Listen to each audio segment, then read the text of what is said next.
C'est une révolution transscolaire et pas... Faire tout au long de l'année avec leurs enseignants. Veille professionnelle enseignante, on va dire. Qu'est-ce qu'il y a de nouveau dans la classe en lycée aujourd'hui?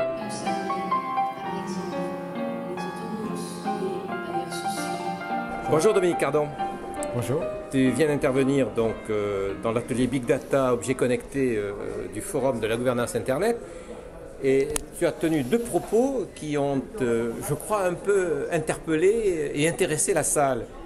Un algorithme n'est pas neutre, dit-il, mais il doit être loyal. C'est quoi ça? Oui, c'est un débat très actuel sur la gouvernance des algorithmes. C'est-à-dire qu'il est difficile de reprocher à un algorithme d'être biaisé parce qu'en fait, la fonction d'un algorithme, c'est de trier l'information en fonction d'un principe qu'il a choisi.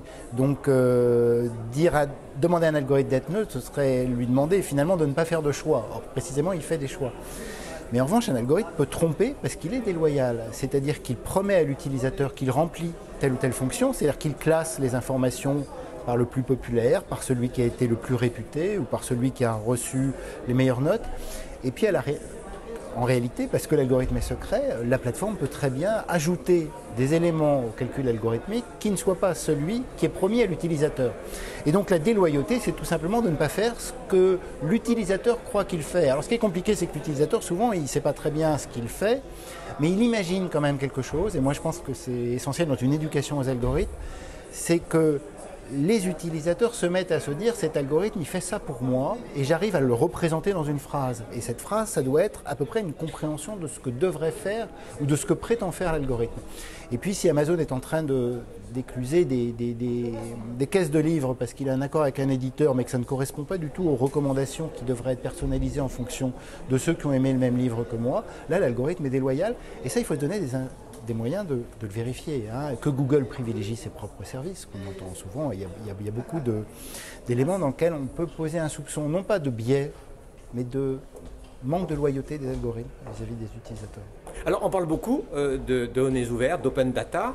Toi tu dis que les données sont ouvertes, certes, mais les données utiles, les bonnes données, celles-ci sont fermées. Mais oui, alors c'est un débat très long et compliqué, mais une partie des bonnes données sont liées à des comportements utilisateurs qui appartiennent à des plateformes, téléphonie, transport et puis toutes les plateformes de l'Internet.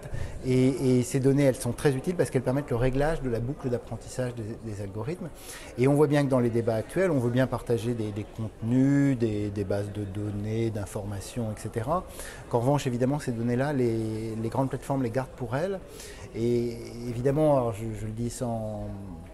de façon un peu pessimiste, mais on voit bien que plus on parle des données ouvertes, plus ceux qui possèdent des données riches et utiles sont en train de les refermer, ils les gardent. De les garder pour eux, et peut-être aussi de mettre des algorithmes secrets dont on ne peut pas vérifier la loyauté dessus. Donc ça pose des enjeux importants. Alors ces enjeux-là, l'éducation doit en partie... Absolument. Alors, moi, je crois absolument qu'il faut qu'on développe. Dans nos sociétés, il y a deux tendances. Il y a une tendance qui est de dire...